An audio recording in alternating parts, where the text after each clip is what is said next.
Greetings, friends. I'm AK. And I'm Laura. And we are the Chainsaw Girls. On today's episode, also, happy October. Almost Halloween. We're almost there. Speaking of Halloween. We are doing a movie today that I feel like some of you are going to be like, okay, well, why would you just jump into that one? And why wouldn't you cover the first one? Okay, I'm going to stop. I'm just going to tell you what it is. It is Halloween H20. What number Halloween would this be? Do you know 7. offhand? 7. Oh, I didn't I realize said that way too quickly. I'm like, you did. 7. I'm like, I don't want to ask in case you don't have the answer offhand. No, she had it offhand. I should have already known. Also, the sweater I'm wearing, if you're watching on YouTube, this is hers. I wish you guys could see that I'm sitting on a Halloween blanket as well, but I can't. I feel like you can't really see it. Anyways, I was gonna dress up, guys, but full disclosure, my house is freezing cold right now. You're wearing a Michael Myers flannel. I feel like you're dressed up. I am, but I have the actual costume too. Okay, You could always wear that next week. I could. I mean, we could tell people what we're covering next week for Halloween week. Oh my gosh, I'm so excited for next week's episode. In case you don't like the Halloween movies, guess what? We're covering a Halloween movie. Halloween 3, Season of the Witch. So we asked for suggestions on Instagram. Actually, we asked in our stories what your favorite horror movie based on Halloween is. Mm-hmm. And so many of you said Trick or Treat, number 1, and also Halloween 3. So we were like... Which is crazy. Were there a lot of people, I should know this, but I didn't check. You did. I was the one checking. It's okay. So there weren't as many people voting for the original Halloween, 1978. Not as many as 3. I'm sure some people said that, but like Halloween 3 was across the board. That's so cool because... And Trick or Treat. A lot of people, well, we just covered. Yeah. If you haven't listened, we just covered Trick or Treat. Check it out. It's a fun episode. It surprises me that so many people like Halloween 3 now, because when it came out, people hated it. I feel like I don't want to dive too deep into that, though. We'll cover it next week. Oh, right. I was like, why can't we cover it now? Oh, wait, because we're not covering that one today. You're right. We'll talk about it next week.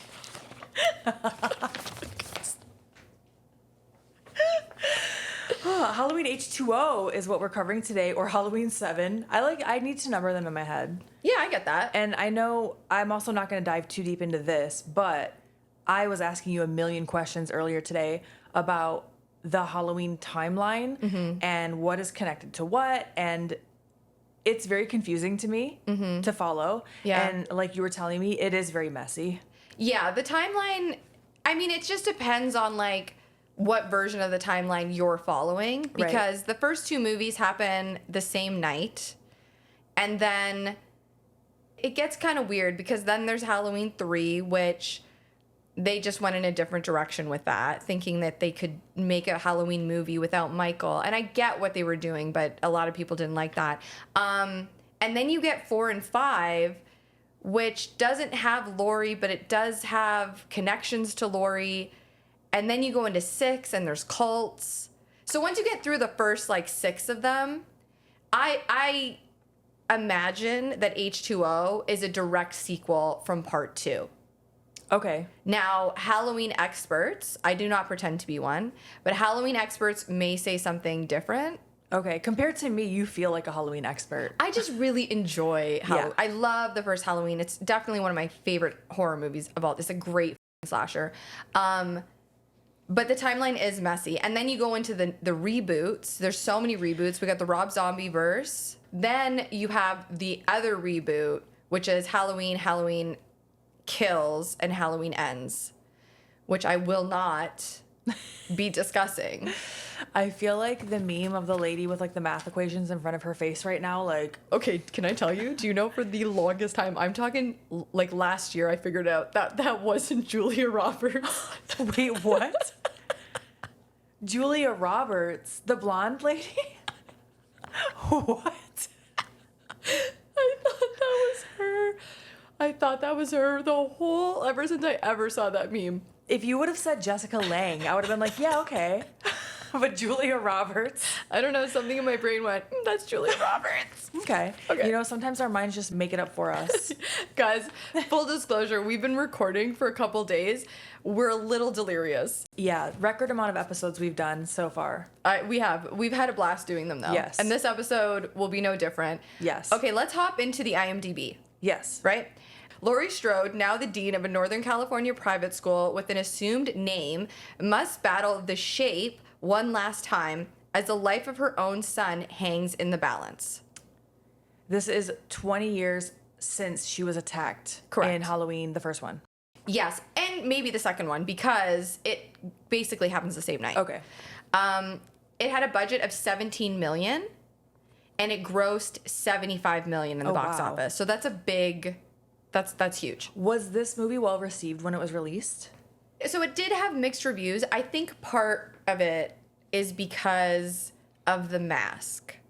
Oh, yeah. You told me about the mask. The mask changes a couple times throughout the movie. Which is wild that they were changing it in the middle of production. Absolutely. For sure. And you can definitely tell that And it that changes. was like not the decision of the director, I'm assuming. Actually, I'm not too sure about that. Oh, okay. It might have been the director, honestly. okay. I'm not sure. I will say that the first mask that you see in the opening scene is the mask from part 6, which is Okay. Curse of Michael Myers. Or at least it's based on that. I don't know if it's the exact mask, but Right. it's very close to that. They started off with the mask from part 6, Curse of Michael Myers. Okay. At least it's very similar. Is it the exact mask? I don't know, but it is based off that mask. Then the director wanted a different mask, and we're going to refer to it as the KNB mask. Okay. It is also used in the film. But then there is another mask, which is the main mask in the film. I know this is so confusing, but there is another mask. And if you watch the movie, now that I've said that, you're definitely going to notice it. But this mask is the Stan Winston mask. And it was used in reshoots because they did have to do reshoots. Oh. There's also a shot where they use a little bit of CG on the mask. Oh. Yeah. And so I think the masks hurt the movie a little bit because I certainly could tell. I want to see them side by side now. We should put it together and post it on Instagram. Yeah, we'll put it in the stories. Because I love this movie. I love H2O. It's one of my favorites of the franchise. I know people are going to be like, what the F? But I saw this in theaters with my mom and my best friend when I was 10 years old. It was the coolest experience. It was like on opening night. So I Yeah. have very fond memories of it. Yeah. But I think using 4 different masks, and I mean, the mask they fully decided to go with has the worst eyebrows. The worst. I can't wait. I cannot wait to look at the side by side. Even though I just watched this not too long ago, I can't picture them, you know? Yeah. I can't think of the differences right off the top of my head. It's pretty wild. Another fun fact about the movie is it was originally written by Robert Zappia. You guys know I'm not the greatest at pronouncing names, so just bear with me here. But he wrote the original script. There were some things that they wanted to change, and they brought in Kevin Williamson, who you know I stan. He wrote Scream and The Vampire Diaries, which, by the way, I'm wearing Elena's sunlight ring right now just to represent. Anywho, he came in and he reworked it and rewrote the script. He does not get any writing credits on this movie. He got an executive producer credit because even though Dimension, who released the film, the studio, Robert Zappia wouldn't let them put Kevin Williamson as a writer. He did not want him to have any credit as a writer. Why? I'm assuming because he wants full credit for the writing. Oh. I mean, it was his original script, but I don't really understand that. I don't know. Who knows what the ins and outs are? But you can see Kevin Williamson's influence on this movie, especially now that I've pointed it out. Okay. Yeah. Any hoogly boos. As we go on, I'll give some more little tidbits. Yeah, I can't wait.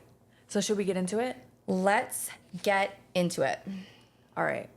Oh, before we do, really quickly, the director is Steve Miner. and he directed Friday the 13th 2 and 3. Oh, nice. Yeah, it's good to know. Okay. Okay, I'm sorry. Let's continue. No, it's okay. Do you want to start us off?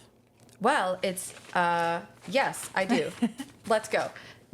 So we open up on a house, and a lady is like coming home.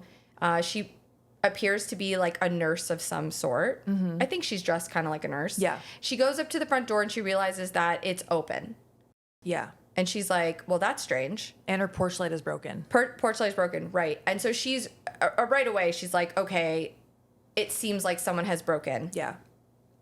And she goes to the neighbor's house to see if, like, the kids next door will help her with the situation, right? And the one is Joseph Gordon-Levitt, and he has a hockey mask on. Yeah. I thought that was a great little nod to Jason. Yeah. Really fun. And it was kind of like a little jump scare. So, and there's another kid there, and I believe his name is Beep-boop. What's that kid's name? Tony. So our nurse asks the kids and, you know, for help, and Joseph Gordon-Levitt's character, I believe, is Jimmy. Yep. Jimmy's like, I'll go check it out. I got a hockey stick, and Yeah. he's like putting himself over. Yeah. Goes into the house by himself. Not a good idea. Not a good idea at and all. just with a hockey stick. Just with a hockey stick. But he doesn't know. He doesn't know. And like any teenager would, he raids the kitchen and starts pulling beers out of the fridge. He starts stealing the booze. I mean, listen, I guess it's an exchange of service here. You're right, it is. He's putting his life on the line. Give him a beer. No, true. Exactly. And so he freaks himself out by hitting like the pans on top of the island. There's like a bunch of like cooking pans, and he kind of starts whacking them with his hockey stick. And it's like, it's a really neat, drawn out scene. And you feel like Michael could be at any corner. They really do start hot. Yeah. He comes back outside. He basically tells her nothing has really been stolen. However, someone went through her office. Yes. And also her kitchen. And then he says, and her kitchen. Yeah. And I also want to point out really quickly, in the opening credits, you hear Dr. Loomis, who unfortunately it was not the actual actor. It was a voice actor that did his voice. But they show clippings from like articles, things like that from the movies. Thought that was kind of neat. Because he had passed away in real life a few years earlier. Yeah. Yeah. Oh, it's such a bummer. I Dr. love Loomis. him. Love Dr. Loomis. So he's like, well, someone went through your office and somebody smashed up your kitchen. Yeah. I thought that was pretty cute. Yeah. And she is kind of like, huh, that's a bit weird that they went through my office. Yeah, and kitchen. She's a little sus. But basically the coast is clear. Exactly. Yeah. You can go inside. Whoever it is gone now. I believe she has called the police at this point. Yes. Somebody did. Someone called the cops. Yeah. I want to say before the kids even went next door, they might have called the police. I think so. Yeah. So she goes back in the house. Oh boy, oh boy. We know Yeah. she ain't alone in that house. No. And she might know too. Once she notices that the file that's empty in her office is marked Laurie Strode, she's like, This is a bit fishy. Yeah. Because we do find out that she is Dr. Loomis's nurse. Yes. So she was taking care of him, I suppose, near the end of his life. Yeah, at his house. At his house. And so Yeah. she's got all the info on Michael, on Laurie. She knows it all. Yeah. And we kind of catch a glimpse of Michael behind her down the hallway. So creepy. But then it kind of seems when she turns around that maybe he went out the back door.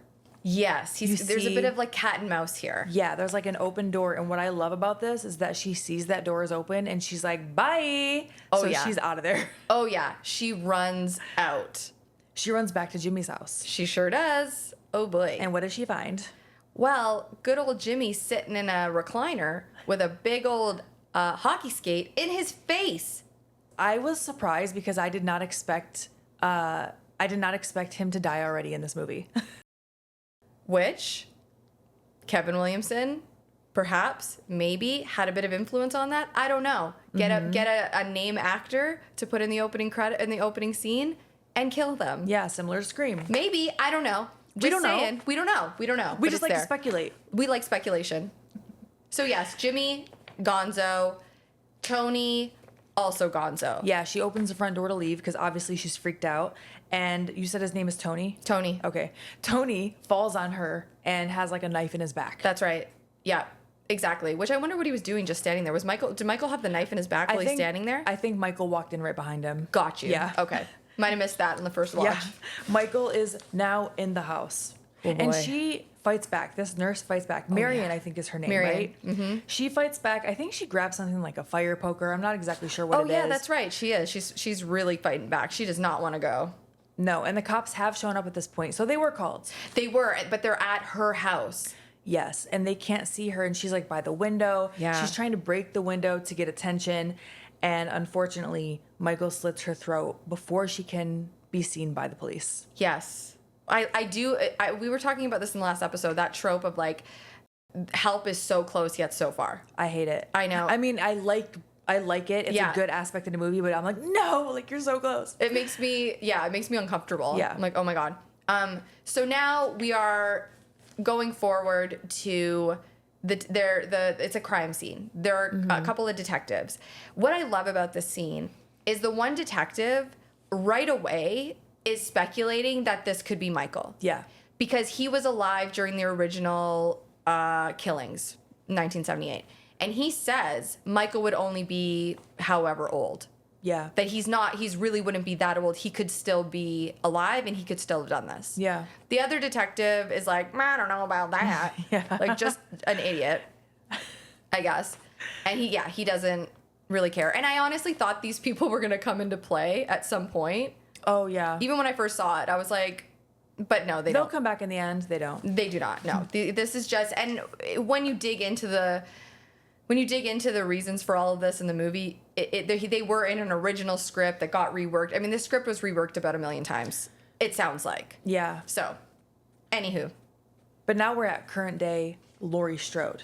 Yes. And she's waking up from a nightmare about Michael, of course. Mm-hmm. It's kind of flashing back to like the original Halloween at this point. And then she wakes up and her son, John, who is played by Josh Hartnett, goes to check on her and like gets her meds for her. Very sweet son, it seems. Yeah, he's a good kid. It honestly seems like, and you find this out as the movie goes on, he's taking care of his mother. Yeah. Like he is kind of he's taken on the role of the caretaker. Yes. Especially since Laurie is clearly having some issues. She's having night terrors. She's going through it. She's going kind through of it. pretending that she's not. Yes. He is a good kid, but he also seems resentful of his mother for this reason. Mm-hmm. So he's a little troubled, doing typical teenager stuff. Yeah, growing up too fast, though. Yeah. Yeah.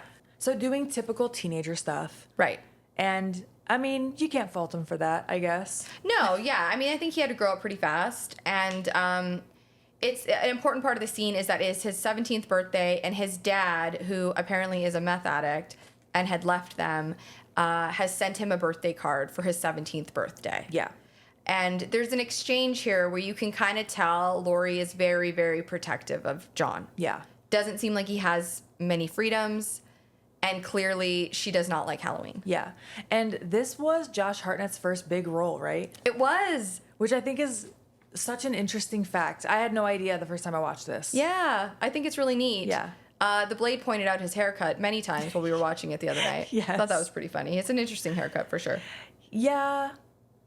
You know what? Someone says something at some point. A character says to him in the dialogue, I think it might be LL Cool J. He's like, get a comb or something like that. I mean, that is pretty funny. Maybe he's supposed to look disheveled. I don't know. I don't know. But it's also worth mentioning that there's a trip to Yosemite, the school that they're at. Yeah. It's called Hillcrest Academy. It seems as though it's probably a private school. It has its own grounds. It's gated.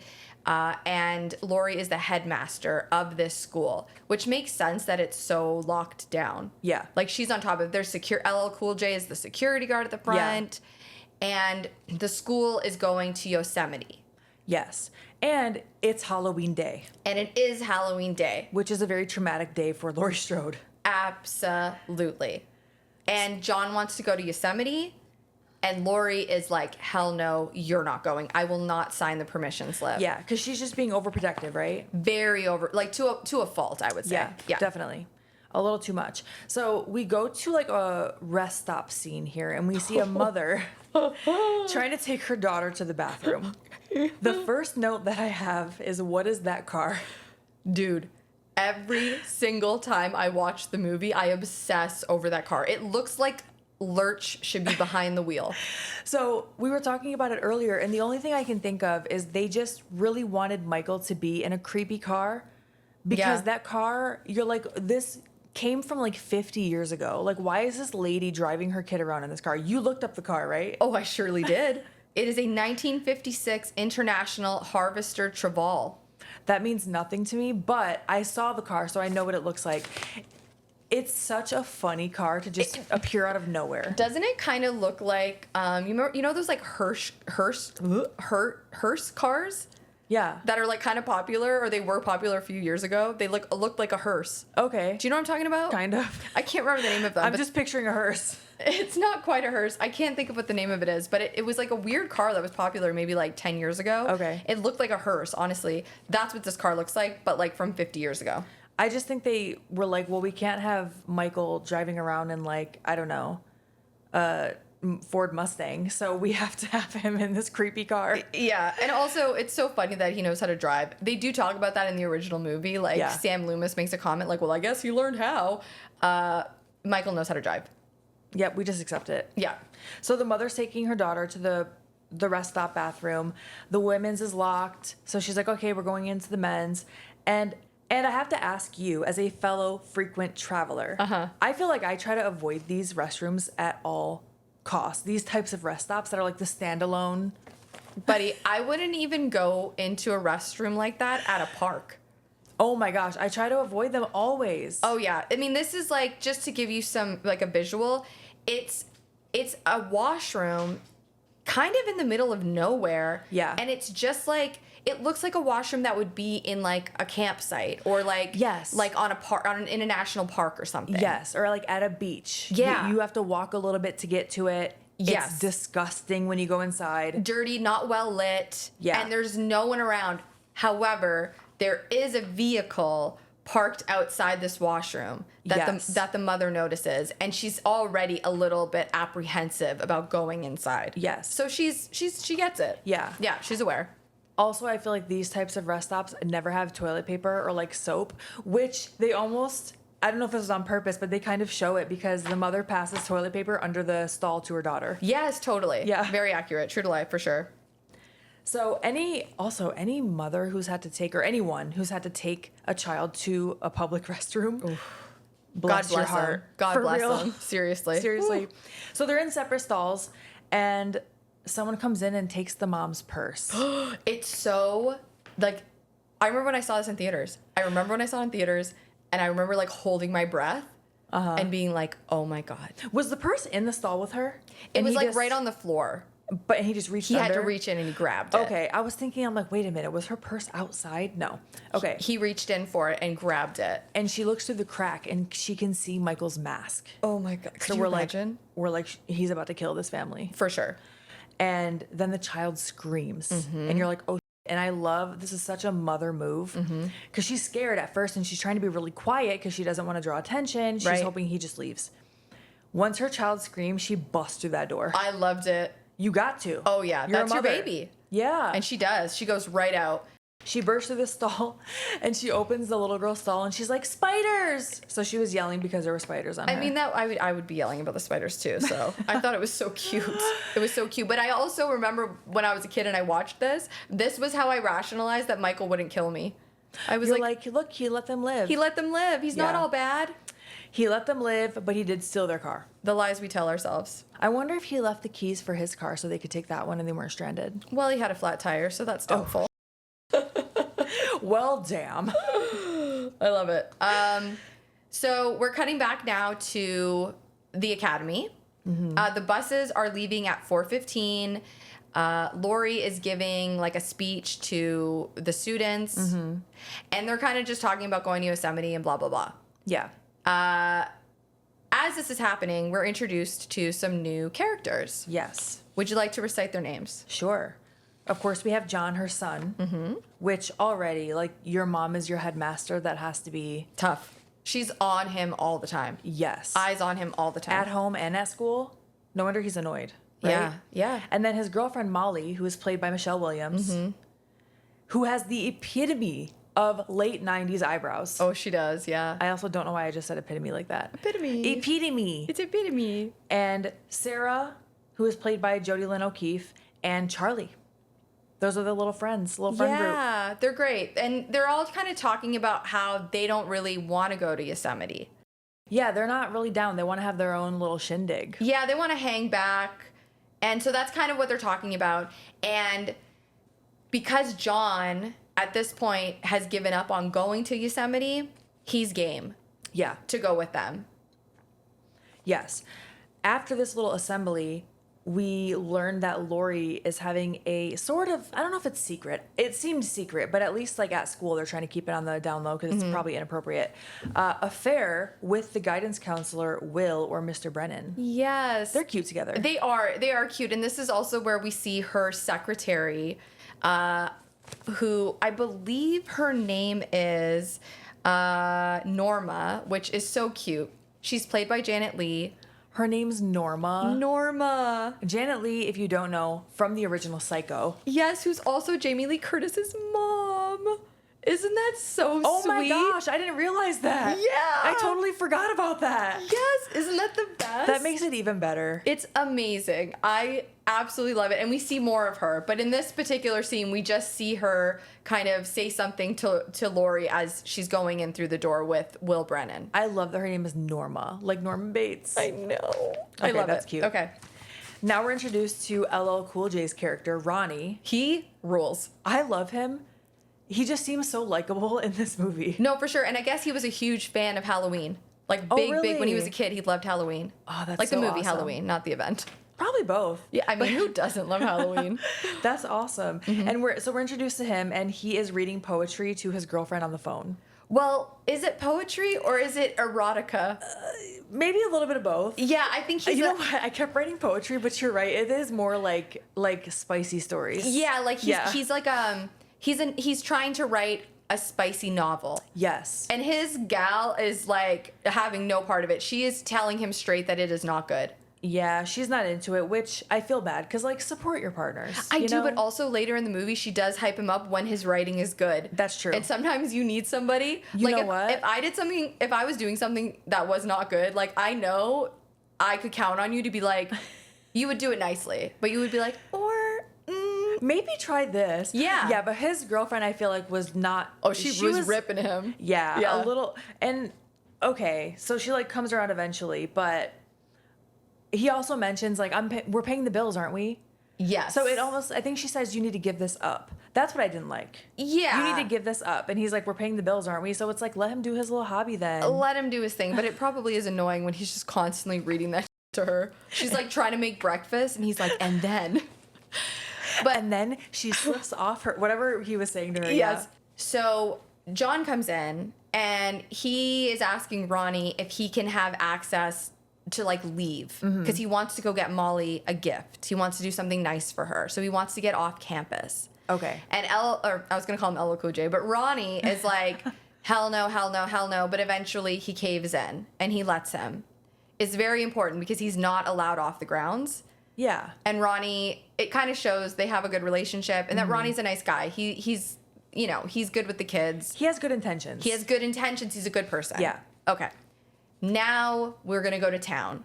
Yes. And we see Laurie and Will at a cafe. Oh, yeah.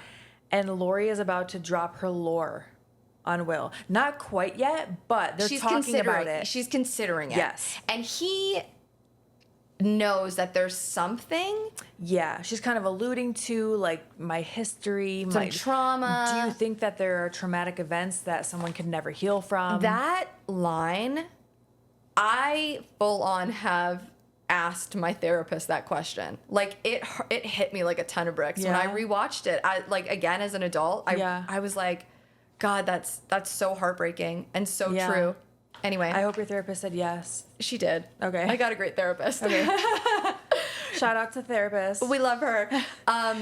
Yeah. So it's like she's teetering on the edge of wanting to tell him. Yes. And I think he like goes to the bathroom or something, and she starts slamming the Chardonnay. And I mean, so a server comes over and she's like, I'll take another one. And her glass is currently full. Oh, yeah. She chugs that.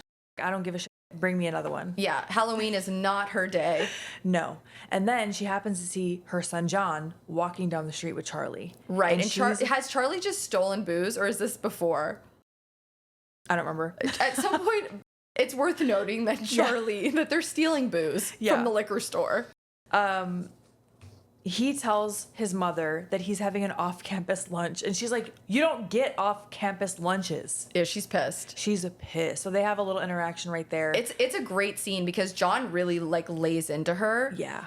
And you really see like the codependency there, that she has been leaning so hard on John.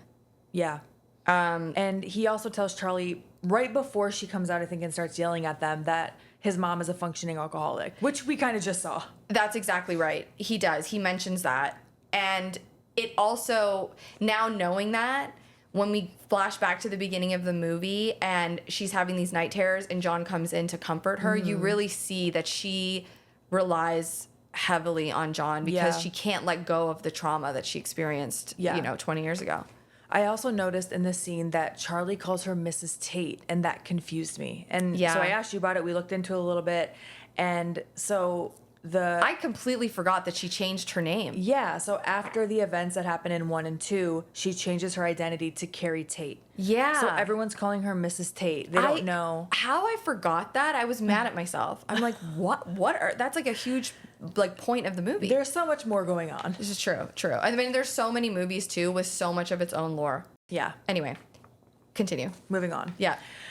So we see that Michael is lurking around the school in this old ass, very noticeable car. I mean, it is so old because he's following Laurie. He ends because she gets in her car and she's driving off. I guess she doesn't tell Will about her issues, and he's following her. Yeah, she pulls into the academy. Michael is close behind. He doesn't go into the academy, but he's right there. He now sees where she's going. That car is so old and there's no way you're not noticing that car. No, you're noticing that a mile away, especially if it's following you. If I saw that on my street, immediately I'd be like, okay, whose car is that? I'd be like, who in the Jeepers Creepers is going down my street? No, for real. I'm like, ooh, who's the new neighbor? Is that the same car he drives in Jeepers Creepers? Because it gives that vibe. I don't know, but it sure seems like something that the Jeepers Creepers people would be driving. Yes. So, did I just call them Jeepers Creepers people? Did you? Jeepers Creepers Peepers. Boy. So we see Molly. She's in the school kitchen. And she's, I don't know, doing some kitchen stuff.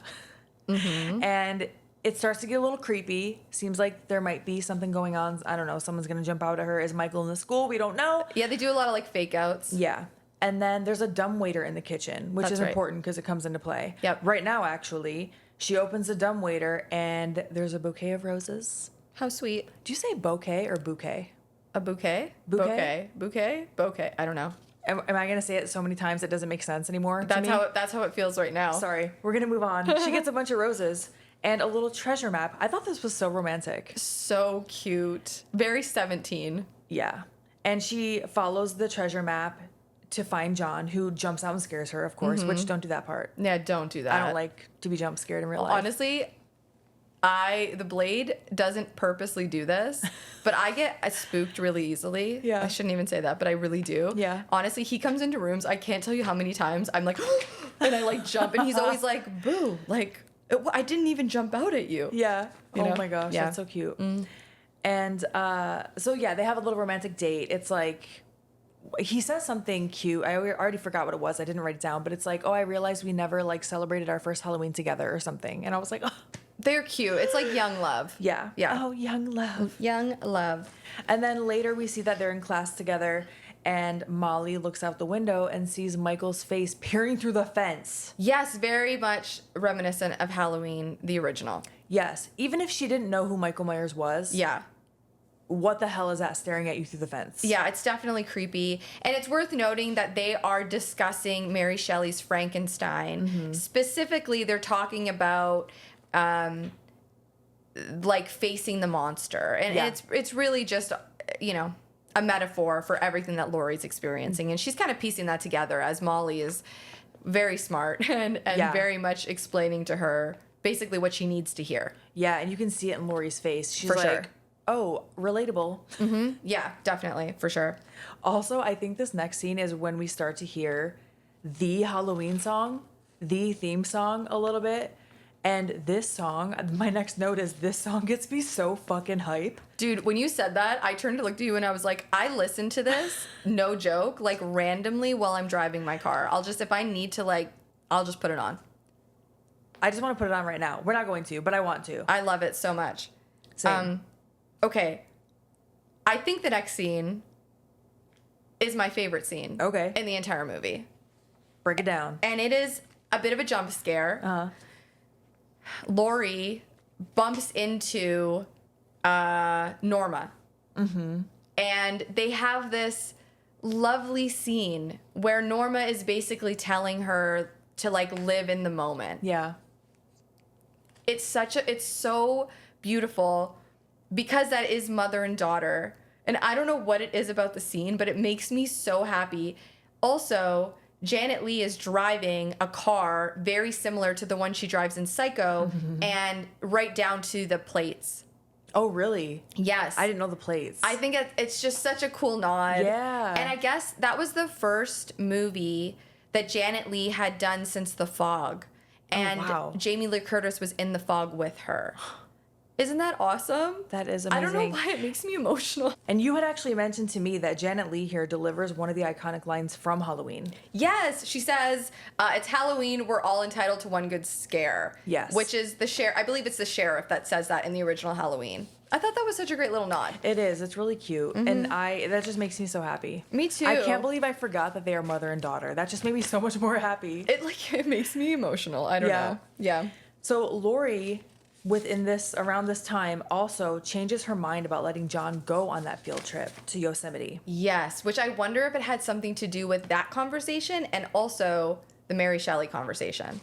Yeah. Right? Yeah. So she is like, I signed the permission slip. It's really sweet. You're like, oh, she's like, loosening the reins a little bit. Yeah. This is really good. And it's like, oh, thanks, Mom, Yeah. And then as soon as he walks away, I think he's talking to maybe Charlie, and he's like, yeah, basically he says, I'm not going, and starts crumbling up the permission slip. Yeah, because at that point, he's already made plans. He doesn't want to go. That's true. And I get that. I understand. And she says, the bus is leaving in 15 minutes. Better pack fast. Yeah. Are you kidding me? It would take me days. But also, he's probably like, I don't even need to pack underwear. It's whatever. Yeah, ew. He's just like, I need one pair of shorts. One pair of boxers. He's like Todd from The Burning. He's only got one jean shirt. One jean button-up shirts. I'll just wear it in different styles. No one will notice. I love it. It's great. So we go back to Ronnie, LL Cool J, who is once again reading erotica to his girlfriend. I mean, come on, that would get old really fast. It depends. I don't know. I mean, I don't shut up about this podcast. Poor Jesse just has to listen to me talking about it constantly. So we go back to Ronnie, who is reading the erotica, and he sees this old-ass car at the gate. Yes, and he's sus about it. Yeah, he's like, why is this car so old? Yeah, and it pulls up, because it pulls up right to the gate. Right to the gate. And it's like running. It's still running. So he goes outside, he inspects, and no one's in the car. Mm-hmm. So he comes back in, he gets on the phone with his girlfriend again. He's like, I need to call you back. And we see Michael lurking in the dark in the windows. Oh, yeah. So Creepazoid. creepy. There's a window right in front of us, and it is getting dark outside. So now I'm like, I check it every single night. like if Jesse were to jump scare us, I would. I done. don't think he would, No, he would never. He's a teddy bear. but if he did, I would shit my pants. No, same. Me too. Definitely. That's why I'm like, please don't scare me. I don't like scares. Unless I'm in a Halloween house, then I'm into it. Sure, if you know what's coming, Yeah. but if I don't know what's coming, I don't like that. I get it all. It's not funny to me. My siblings used to scare me all the time, especially one of my brothers. Like, that was the thing. If you came in from the kitchen, he's like hiding. Oh, I hate that. I hate it so much, and I think it's from childhood. For sure. Trauma. So we see Michael lurk in the dark. He is lurking in the dark for sure. I just had a weird mask. accent. I said lurking in the dark. He's lurking in the dark. That mask kills me, man. It kills me. Anyway, he's lurking, and then the phone lines get cut. Yeah. we also see Laurie walking around at this time, and she sees what she thinks is Michael walking toward her, and it looks like Michael. Yes, and she closes her eyes. Yeah, closes her eyes, opens them. Closes her eyes, opens them. She's like, I'm not seeing this, I'm not seeing this. And even when I just rewatched it, because I haven't seen this in a long time, I was thinking like, oh, she thinks it's not him. She thinks that she's hallucinating, but it is him. Right. But then he gets closer and closer and closer and reaches out and touches her, and it's Will. It's Will. It's her boo. It is. It's Mr. Brennan. He's about to do the rounds. He wants to check on the kids that have stayed. Because, like, Molly and... Is it Sarah? Sarah, right? Yes. Is that her name? Molly and Sarah have stayed behind. So he's going to make the rounds, make sure that they are good to go. And Laurie tells him to come on by her place afterwards. Ooh. Maybe bring some of that erotica that Ronnie is writing or something. Just drop by the security office. See what Ronnie's been cooking up. So in this time... Now, John, Molly, Sarah, and Charlie. I'm sorry. Actually, Will checks on them first. Well, Will checks on the girls. He does, and they're actually watching Scream 2. Oh, yeah, that's right. Sarah Michelle Gellar. Yeah, isn't that so screen. Fun? I love that. Omega Beta Zeta. Is that what she says? Doesn't she? I don't even remember. Okay, it's all right. But that sounds about right. So the girls and Will have a little interaction. They're both very sarcastic, or all three of them are very sarcastic with each other. You can tell that Mr. Brennan is, you know, you think you said it to me. You're like, he's very much a guidance counselor. Yeah, like he's like, I'm a cool guy. I'm a cool teacher. I'm not an authority. Yeah. He says, open up to me. You can trust me. That shit. You can trust me. Because the girl says something to him inappropriate, and then he says something like, oh, don't worry, I'm going to get my nipples pierced in a second, which I'm like, that's wild. But it's wild, but I definitely understand the tone. Sure. Yeah. And John comes. The John meets up with Molly and Sarah, and as they're walking, John, he doesn't see Michael, but he seems to be staring off somewhere as if he's seeing something. Yeah. Or he's unsure. The vibes are off. Yeah. Equivalent to the vibes are off. Yes. And then the four of them, John, Molly, Sarah, and Charlie, they all sneak into the school kitchen. Right, because they're going to have a little party amongst themselves. They're going to have a little party. They're going to have a good time. I love the aesthetic of... So when they finally get to the party, we see there are like 10,000 candles lit around this party. Could you imagine? I love the aesthetic so much, but can you imagine physically lighting all those candles? Definitely not. We'd need the remote control ones. And it will be a huge fire hazard. Yeah, I love how it looks. It's so beautiful in movies. Like when there's all those candles and the man proposes or whatever the I do love it. I was thinking of horror movies. I was not thinking of someone proposing. Oh, really? I'm picturing like, you know, like when it's like romantic and there's like candles everywhere. Yeah, it looks, I love the aesthetic. But it would stress me out in real life. And knowing all that fire is just around me, I can't. No, I can't do it. No. Absolutely not. Remote control ones for sure. Yeah, the little battery operated ones. Yep. Okay, so we're back with Laurie. Yes. And she's at home and she's drinking some booze because her pal Will is coming to hang out with her. Yes. And they're feeling it. Yeah, they're having a romantic little night in. They're having a good time.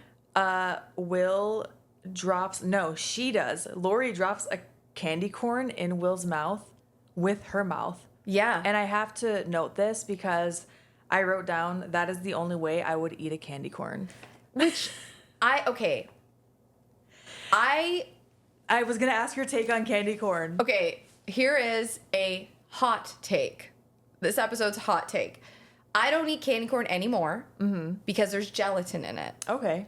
But back in the day, I did very much enjoy not only candy corn, but those little pumpkins as well. Is it this made out of the same stuff? It's the same. Okay. And I think it tastes bomb. And when people say they don't like candy corn, I'm like, it doesn't make any sense to me because it bothers me that I can't eat it. And then people are like, it's gross. I'm like, no, it's not. This is such a controversial topic for some reason. People feel so strongly about candy corn, it seems. So I would never buy candy corn. I would never just be like, candy corn. But at the same time, I see why it's not that big of a deal. It's basically just sugar and also gelatin. But I know. Why is there gelatin? Come on. I'm surprised that there is. I thought it was just, I don't really know what I thought it was made up of, but it's basically just tastes like sugar. So what is the problem? I think that they're ugly. Yeah, I mean, they're definitely not aesthetically pleasing. No. So my tag partner, Marty Bell, she loves candy corn. And she will die on that hill. I will die with her. She's ready to fight people over some candy corn. It is cute though when you think about candy corns. Like if you see stuff like, you know, like little clips and purses and stuff that have candy corn on it, I think it's very cute and festive. When they make it cute, it's cute. But like a candy corn itself, like in the palm of my hand, Yeah, it looks like a little turd kind of. Yeah. And I just think of it as grandma candy, like old lady candy that you don't really want. I know what you're talking about. Yeah, like grandma's always had those like weird like caramels and stuff. Yeah, but not like good caramels. Was not good. Maybe they were just too old, like in the bottom of their purse. I'm just thinking of like bottom of the purse candy corn. Like bonbons that are just like have been in there for a long time. A loose piece of candy corn. Ew, It's no, all thank stale. you. No. So anyway, I actually don't think they taste that bad, but I would never willingly like go out and buy candy corn or eat them unless I was forced to. That's fair. Or unless it was like in a sexy moment, like in this movie, I'd be like, all right, I'll eat the candy corn. To be honest with you, if you like it, great. If you don't like it, great. I don't care either way. Sure. It's food. How do you feel about candy corn? Let us know in the comments. Okay, well, we'll stop being obnoxious. All right. Anyway, moving along. I mean, can't promise that, but... That's true. So, yeah, so there, she drops the candy corn in his mouth. It's very sensual. And then all of a sudden, Laurie begins to open up and... I was going to say, she doesn't just drop a candy corn in his mouth. She drops her trauma on him. Like a big old trauma bomb on him. And we, both of us, it's so funny because we rewatched the movie, obviously, right before we recorded this, but we both looked at each other and we were like, that is so true to life. Yeah, like, you don't know where to start, so you just blurt out something wild. You just have to rip off the Band-Aid sometimes. Yeah, especially when it's something that is, like, very traumatic that has happened to you or you experienced. Yeah. You want to tell your person, your partner, your friend, whoever, you want to tell them, but it's so hard that it comes out at the weirdest, most unopportune time. Yeah. Just pops out. And sometimes you even laugh. It's really... Yeah, that's your way of coping. Yeah. That's your way of being able to deliver it without like having a breakdown or something. Yeah, and I totally understood where she was coming from in that scene. And also his response to it. Yeah, because she says, like, out of nowhere, she's like, my brother killed my sister. And I wrote down, she dropped it the way I would have. No, same. I'm 100% same. And then his response is, that's sucky. Yeah, like... And that's when I think I asked you. I was like, he must not believe her. He definitely... He doesn't. He doesn't. It's Halloween also. I feel like that should play into it. Yes. It's very out of character for her to joke like that, though. So my guess is he's, like, caught up in the moment. They're getting freaky. I'm sure the last thing he's thinking is, now she's going to tell me. Right? Yeah, because she was also alluding to having trauma when they were at the cafe, but she didn't tell him what it was. Right. So he knows that there is trauma. He knows that it's hard for her to tell it.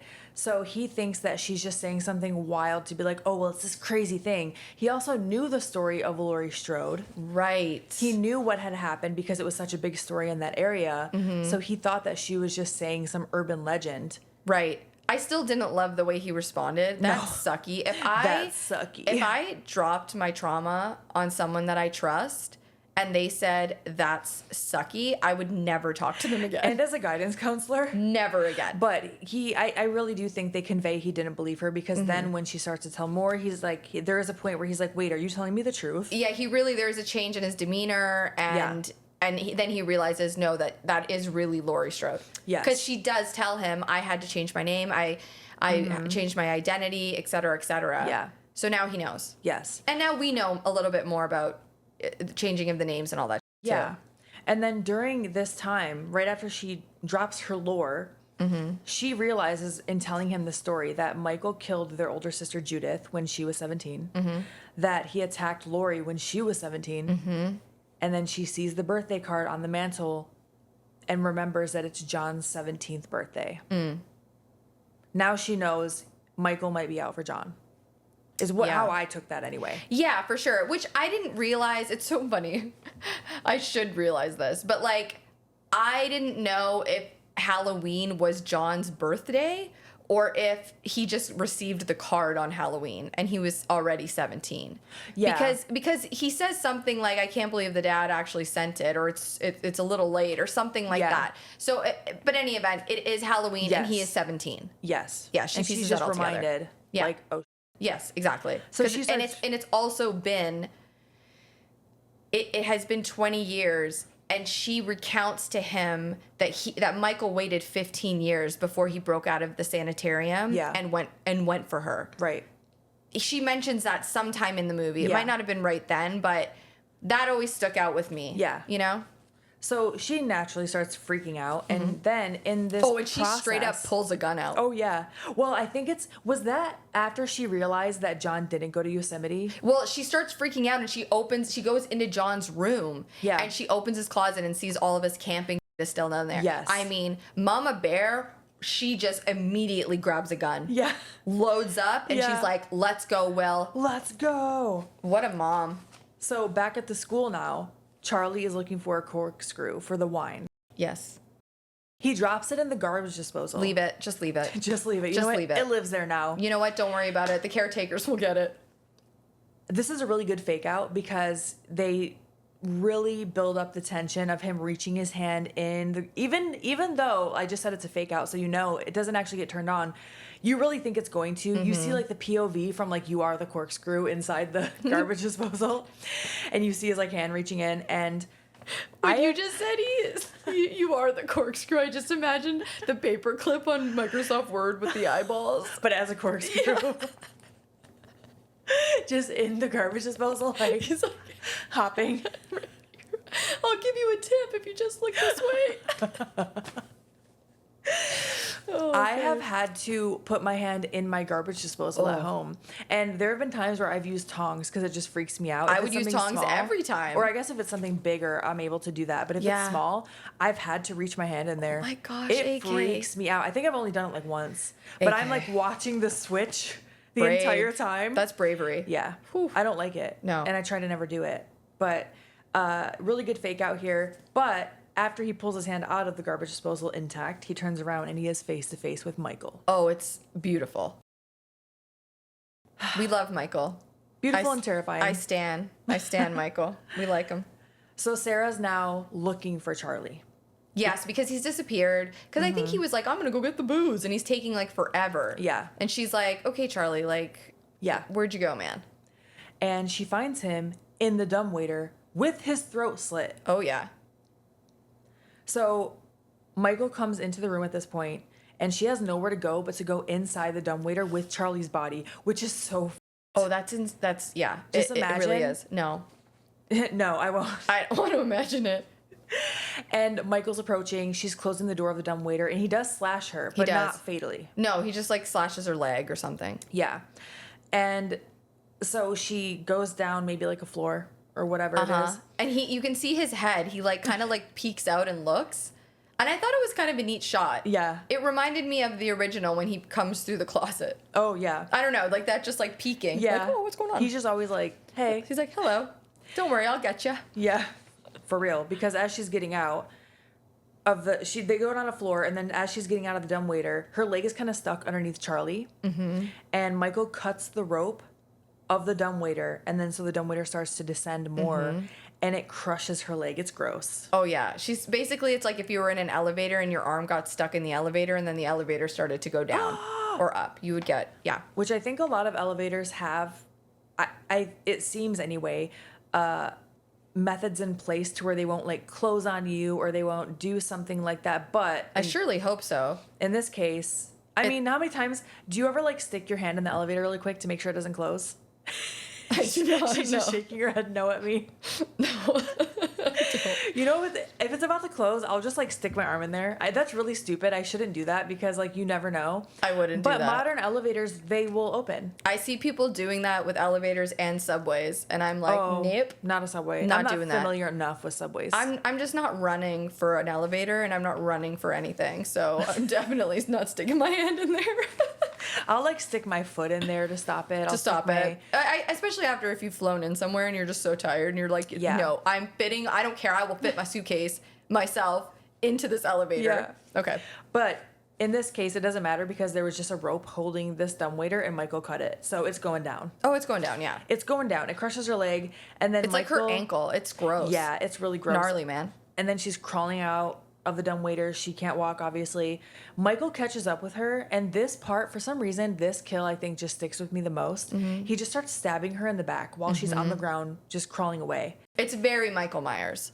Butcher knife and all. I hate it because any type of kill like this where it's just someone being stabbed like that, and it's not really like there aren't really any cuts to the scene. You don't really see her being stabbed in this case. No, it's from the point of view of like if you're getting stabbed. Yeah. And he's coming down on you. Yeah.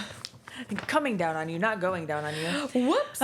But I think just because it feels so bleak and it feels real, like that really happens to people, I think that's why it just sticks with me. Yeah, it's very unsettling. I don't like it. I agree. Anytime there's like stabbing, it really does freak me out. Yeah, I want to see something more unrealistic. I want to see like someone's head get twisted around or something. But I also think that is part of the reason that Michael is scary, is he's stalking you with a butcher knife. Yeah. That's absolutely terrifying. Yeah. Especially in the original, he's just a dude.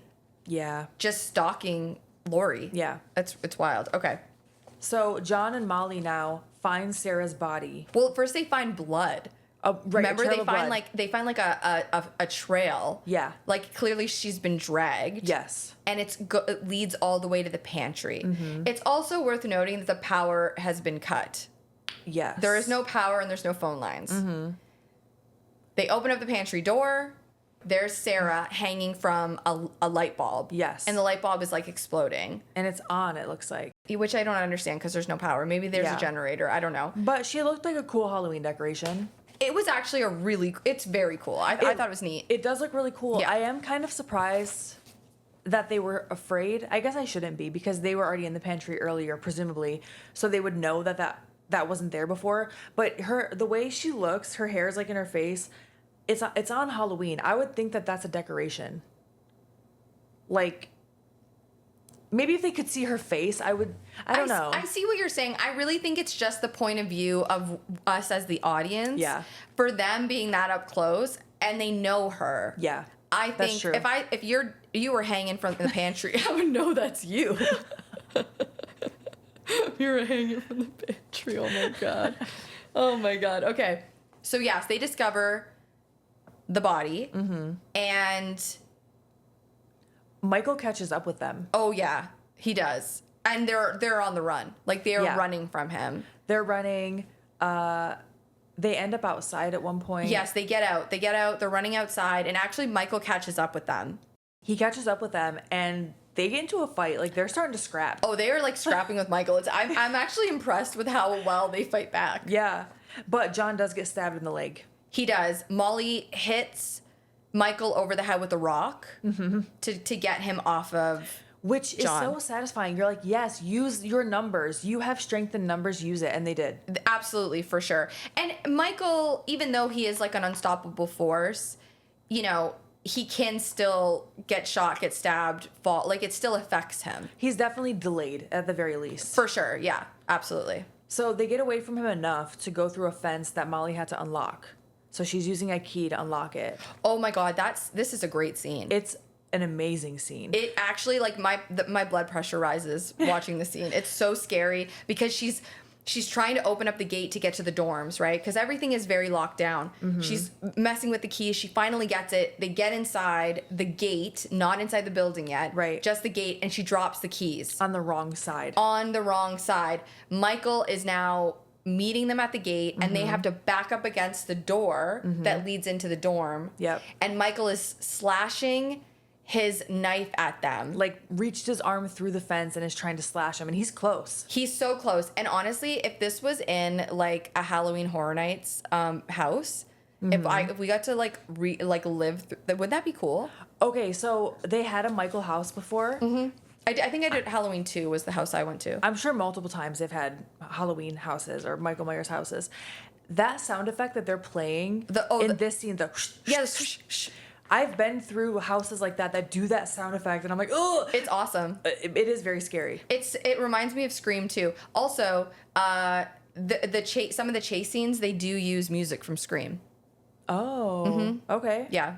That's a fun little fact. Little facty fact. So he's swiping at them, and then he reaches down and grabs the keys. Oh, he notices the keys. He's like, oh, okay. He's like, I know how to drive. Obviously, I know how to use keys. Let me just take a little peek-see at which one of these work. So, yeah, he doesn't know which one is actually going to work, and now he's starting to go through them. Because there are a lot of keys. It's like, it looks like it might even be Ronnie's keys. I don't know. There's a lot of keys. Yeah, it's possible. And they start banging on the door of the dorm, and they're just like crying for help. They're banging, banging, banging. And right as Michael is unlocking the gate, the door opens, and it's Laurie, and she pulls the kids in. And this scene is just, this shot is iconic. Yeah. She closes the door, and there's a window on the door, and it's just her and Michael looking at each other. Face to face. Face to face. And you mentioned that this is one of the masks you don't like. This scene. Think about it if it was the OG mask. Yeah. Even that being said, you pointed it out to me, so now I see it. It doesn't bother me. It's the eyebrows that just do me, that just do it in for me. I don't know. But when I was watching this scene, when I was rewatching this for the first time in a long time, I didn't think about that. I wasn't like, oh, what is that mask? I was like, oh my gosh, this face-off is such a good shot.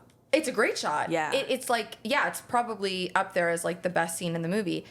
Does the original shape have, I think the original shape has eyebrows. They're just not as like, they're like 2016 eyebrows. You know what I'm talking about? Ombre eyebrows. He has Instagram eyebrows. Like he has the eyebrows. You remember when everybody was doing like, even I'm guilty of it, those big block eyebrows? Oh, you think he has block eyebrows? Well, I think the shade in which the eyebrows are. I mean, that's like you took a pencil and you were like, this is not my color, but I am just going to crayon in my brows. Oh, I'm definitely guilty of doing that back in the day. Oh, boy. I've got some pictures. Can I tell you, really briefly, can I tell you something? Yes. So when we're in TNA, I don't know why, but I ended up on the dirt sheets for some reason, okay? And I got ready at, I can't remember where I got ready, but I didn't have proper lighting. So my brows were just super, super dark, and we were going to Disney. So I've got like these Minnie Mouse ears on and these eyebrows that look like I've used a charcoal pencil on my face. Yeah. That is the picture that the dirt sheets used to like put next to whatever write-up they wrote about me. Why would they choose that picture? Great question, AK. I don't know. It still haunts me to this day. Oh my gosh. Terrible eyebrows. It's so interesting why when promotions and dirt sheets or whatever will just use like the most random pictures they'll pull off Instagram or something. And you're like, I have so many professional photos. Why did you choose this one? Are you looking at all the Michael figures I'm looking now? at all my Michael figures to look at the eyebrows. I'm telling you, they're just so dark in this movie. Eyebrow blindness is a real thing. Oh, no, for real. I definitely had it back in the day. I didn't even realize I was supposed to fill in my brows until you and I became friends. Really? Yeah, I'm like, wow, her eyebrows are nice. Oh, maybe I should be doing that. There's no way my eyebrows were nice when we met. There's no way. No, but you actually colored them in. Mine, I was just leaving mine just all natural. Oh my gosh. Just looked like I had no brows, man. Oh my gosh. I'm just picturing what my eyebrows could have possibly looked like, and you're like, I'm gonna do that. I think that works for me. Just like a Crayola. Just one line, black. My hair's not even black, and just Like that character from Hey Arnold. oh that my girl. gosh, Helga. A unibrow. I only know it from memes. But so I think the original mask does have eyebrows. They're just very distinct in this. And his eye holes are quite large. It's just a very weird mask. Eye holes is such a funny thing to say, but it's true. The mask has eye holes. What are you gonna do? That all said, I love the movie, and I think Michael is scary in this. He moves quickly in this movie. He is. He's way faster. He's agile. He's like a cat in this one. Yeah. For real. Okay. I didn't write down who said this, but I'm assuming Will says, "What do we do now?" And Yes. then I was gonna say Jamie, and then Laurie says, "Try to live." That's it. Yeah. And I was like, same. Right. Wait, yes. I mean, what else are you going to say? Yeah. So, moving right along, they're now running for their gosh darn lives. Yes. Obviously. They're trying to live. They are trying to live, yes. At one point, we get another jump scare. Laurie ushers the kids into a closet. I think it's a closet or a room. And Yeah. she's like, wait here. And then they turn around, and her and Will are kind of investigating things. The windows are wide open, and there's, I was going to say sheets. There's curtains blowing. You love calling curtain sheets. I do. Maybe I used sheets once as curtains. I don't know. I'm sure I did at some point in my life. And someone comes around the corner. Will grabs the gun. He starts shooting, thinking it's Michael, but Yes. he's actually shot Ronnie. Oh, it's heartbreaking. And you feel so sad. And Laurie. I was like, am I saying the wrong name? No, Laurie is down by his side, like sobbing. Oh, it's so sad.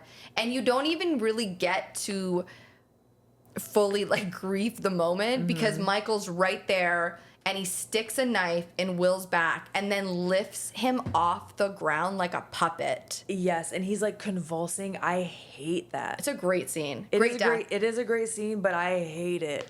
Great kill. What a way to go.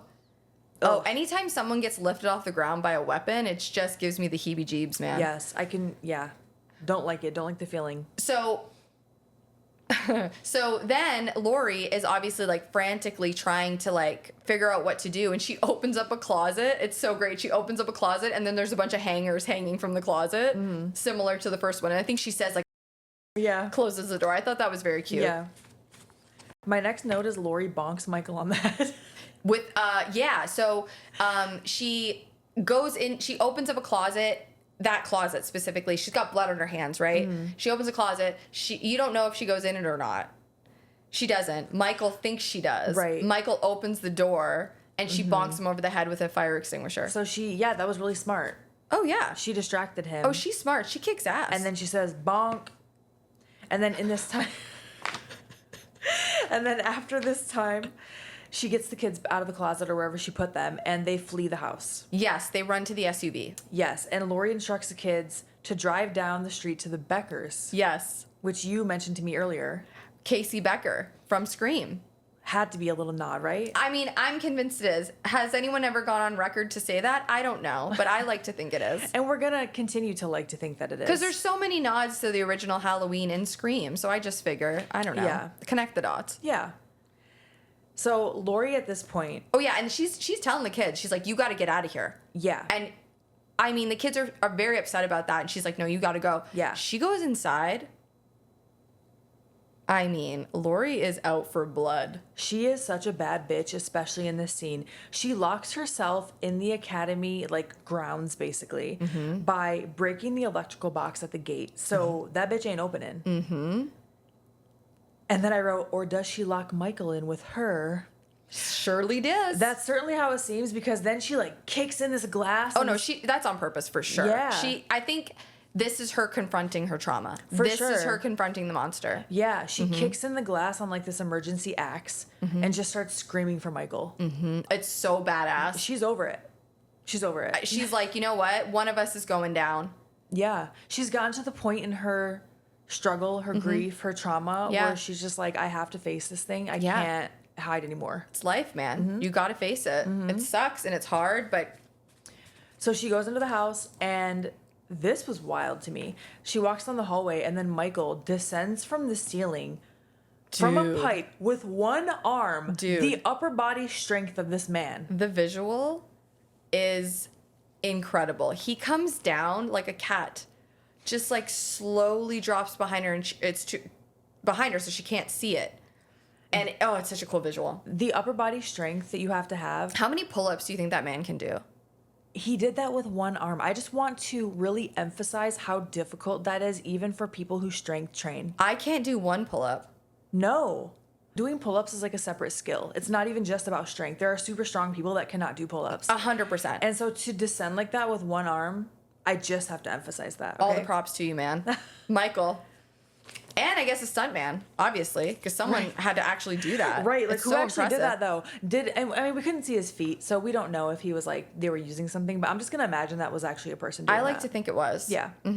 So now they are face to face and they're fighting, Laurie and Michael, and they both get a stab at each other, literally. So Laurie just sinks the axe right into Michael's arm, and then he stabs her or slashes her. Yeah. And I likened this to like the beginning of a wrestling match. Oh.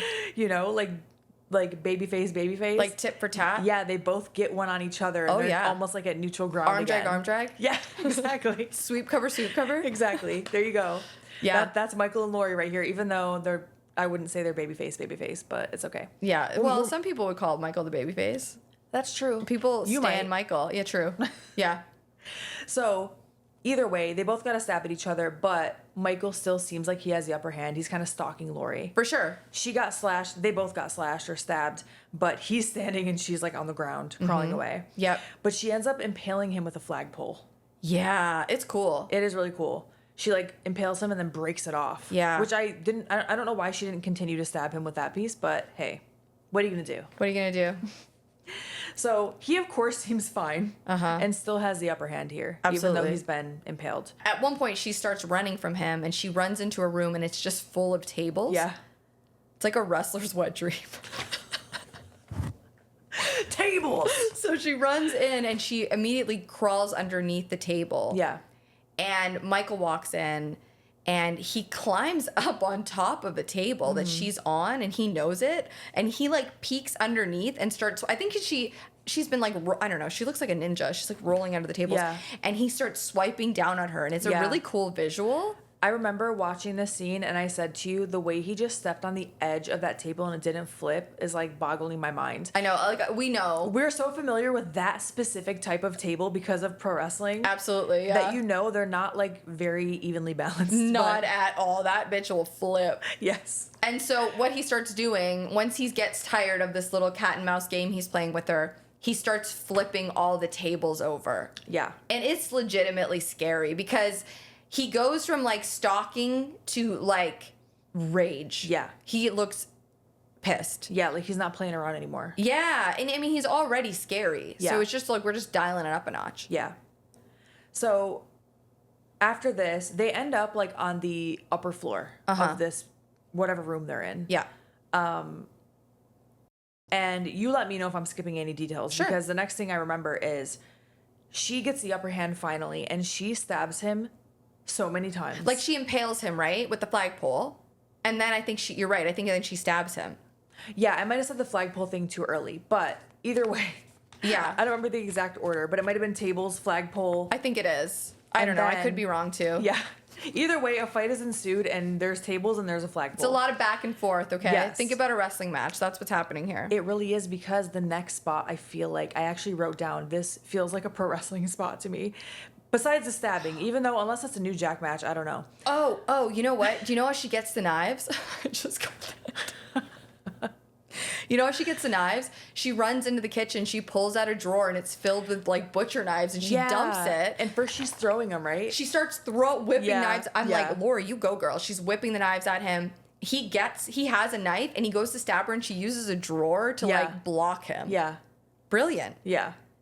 Continue. So she ends up with one of these knives. They're at like on the second floor by this balcony. She stabs him so many times and then kicks him off a balcony. He lands through a table on the floor. Like a true wrestler would. That is of the finish of a lot of wrestling matches on indie shows for sure. Absolutely. Absolutely. So Laurie slowly goes downstairs here and she walks up to Michael, who's still not moving. Right, So, and she's not convinced he's dead. no, because she's been through this before, He's the Undertaker. basically. So, I mean, this really is pro wrestling. I mean, can I tell you one thing? As I'm like, obviously we do research, we gather information. One of the things that, I don't know, it just made me laugh was one of the things was like, the professional wrestler, The Undertaker, sits up just like Michael Myers. And I'm like, oh, don't worry. We know. We already know that. Anyway. Yeah. So she takes the knife out of Michael that she stabbed him with, and she's about to stab him again because she already knows.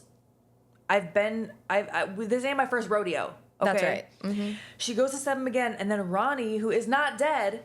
So happy. I'm so happy he's not dead, but I don't know how I feel about him stopping her. He runs up to her and grabs her before she stabs Michael again, and he goes, "He's dead, he's dead." Ronnie, have you not seen a horror movie before? I don't think so. That's true. He's very busy with a different genre. Yeah, he's really into that erotica. No, I totally see your point of view. Yeah, it irritated me too. Like, I definitely... But I think if we're looking at this from a normal person's perspective... Sure. She keeps stabbing him. Maybe that's going to lead to some legal repercussions on her end. I don't know. Maybe. Right? Because it's not self-defense anymore. Now you're just stabbing a helpless person. Maybe. I don't know. I'm reaching. Sorry. I mean, but no, that's a good point, especially nowadays. I don't know about 1998, but nowadays, yeah, that's a good point. So now we see the EMTs are putting Michael in a body bag. With the mask with on. his mask on. When you said that, I couldn't stop laughing. I was just wondering the logistics. Like, EMTs out there, would you leave someone's mask on? I imagine you would either take it off or cut it off, depending on the circumstances, Well, to, like, ID someone.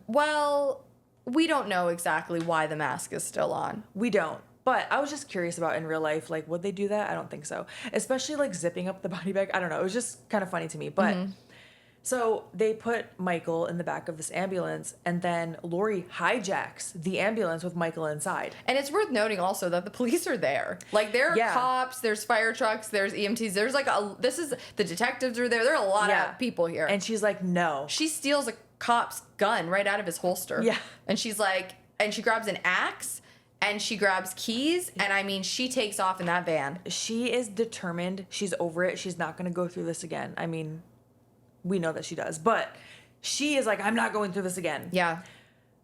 Michael, of course, in the course of this little road trip she's taking, is not dead. Mm-hmm. And we see him rip through this body bag and sit up. Mm-hmm. And Laurie sees this almost like she was expecting it, I think. Oh, yeah. She's been looking back through the rearview mirror at him. Because she slams on the brakes and Michael goes flying through the windshield in front of the van. Head first, man. And she gets this look on her face. Like, she starts going, come on, get up. Get up. Get up. Get up. He does get up. Sure does. And she floors it. Oh, yeah. She runs right into Michael and off a cliff, seemingly on purpose, which I would suggest maybe going into a tree instead. You said that, and I go, yeah, probably. I don't think she's thinking too clearly at this point. I honestly think if she died killing him, she'd be okay with it. You know what? I believe that. At this point. I believe that. Mm-hmm. But she does survive the van tumbling down the side of a hill. Mm-hmm. She grabs her axe, which was a lucky find because it had like flown from the vehicle as well. Mm-hmm. But she grabs the axe and she finds Michael pinned between the van and maybe some trees or something. Mm-hmm. And they almost have this touching moment. First, he's grabbing at his mask. Yeah. He's like kind of feeling his head around. Almost like frantic at first. Yes, he seems very frantic. Yeah. And he reaches out to her. Yes, and she kind of reaches to him as well. Mm-hmm. They almost touch. It looks very painful. Yeah. She's tearing up. Yes. And then she's like, oh, wait a minute. JK. Psych. And then she whacks his entire head off with an axe. Wild. And that's the end. And that is the end of this movie. I was blown away that was the end because I was like, I think I know what happens next. And I thought it was going to happen in this movie. Mm-hmm. But then you were telling me it actually happens in the next one, which is Resurrection. It happens in Resurrection, yes. So if you don't want to know, we're about to spoil it for you. Yeah, I mean, it's been a long time. I know. If you don't know, and I understand if you've not seen Resurrection, because it's not great. That's all I'm going to say about it. So in the it was okay. How do I say this? Long story short, that is not Michael Myers. Yes, which I think most of you know or could figure out even just by, Yes, and the clue that they give us is when he is grabbing at his mask. Yeah. That's a pretty big clue that whoever is under that mask, it just doesn't know what is going on. Yeah. It also explains why he was reaching out to Laurie. Yeah, he's like, help me. He's confused. He doesn't know what the hell is going on. And when you realize that is so terrifying. She just murdered an innocent man in that case. No, for real. It's so sad when you really think about it. It is a weird coincidence that when she slammed on the brakes and he flew through the windshield, when he's in the road, he sits up just like Michael does. He does, but yeah. He's concussed. He's concussed, he's confused, he was just in a body bag. Brother just wants to get out of there. Yeah, but she just chopped an innocent man's head off. Yeah, and so there are some things about this that are, like, interesting about the end of the movie. So originally, Jamie Lee Curtis didn't know that that wasn't Michael, and two, that Michael wasn't dead. Oh, so she thought that was how the movie was ending. Originally. Okay. Come to find out, in some contract, it was stated that Michael could not die. So they could make the movie, but Michael is not allowed to die. She finds this out. She's obviously pissed about it. Kevin Williamson is now stepped in as the writer or rewriter, and he kind of explains to her his idea for it. Okay. And that, like, him checking his head and stuff and the mask and all of those things. Jamie wanted to make it very, very clear that she doesn't know that that's not Michael. Yeah. And she doesn't know that Michael is not dead. Yeah. Because she was contractually obligated to appear in Resurrection as, like, a cameo. Okay. But she didn't want to go into that, I guess. She didn't want the character to know that Michael was alive. Yeah. So I think once they navigated all of that, and obviously the ending is really clever. It is. I think him not being Michael, I think that is. Yeah. And if the franchise ended right there, I would have been satisfied with that too, because it should end with Laurie killing Michael. Yeah. Or them going down in a blaze of glory together. Sure. But we find out in Resurrection that it was a paramedic. Yes. Whose throat had been crushed, which is why he wasn't saying anything. Posed to look like Michael that she actually killed instead. Right. Yeah. And I do think that's clever. If you've seen Resurrection, I would think that you probably feel a certain way about it. I think most of us that are fans of the franchise feel. I would imagine that I've seen it, but honestly, I don't know if I have. And if I have, it would have been a very long time ago. So I can't even tell you how I feel about it. But when I was trying to do some little, Googling, it definitely seemed like a unanimous, across the board, just not favorable for Resurrection in particular. Yeah, it's something else. Yeah. Yeah. I like to pretend that it never happened, truly. I was starting to go down a rabbit hole on Reddit of people who were having theories about, Resurrection never really happened. It was just, Laurie killed Michael at the end of H20, and Resurrection was just like his brain dying, and that was what he dreamt happened or something. That's really funny. I'm like, okay. Yeah, no, it's just not. It's not what we want for Halloween. Okay. I think. I'm so curious to hear what people thought about this movie. Obviously, I love it. It's so 90s. It really just it makes me feel warm and fuzzy inside, similar to Scream. I just adore it. But I'm interested to hear what people think about the reboots, the Rob Zombie verse, and then Halloween 2018 kills and ends. I'm interested to hear what people think about these. Yeah. Yeah, please let us know. Definitely let us know. Did you watch them? I did watch all of the new ones. But they all blur together to me. Do you remember Halloween Ends? I can't tell you which one that was. Is that the last one? Do you remember the emo kid that all of a sudden could like overpower the one and only Michael Myers? No.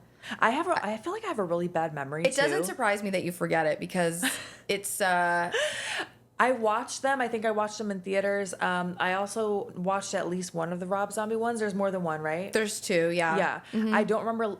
From what I remember, I haven't watched them in a long time. From what I remember, I did not like the Rob Zombie ones. I mean, I've heard that from a lot of people. And I think I liked the newer ones, but I cannot. They're all blurring together. I have to, even when we cover movies that I feel like I know very, very well, I have to watch them right before we talk about them, because there's just so much.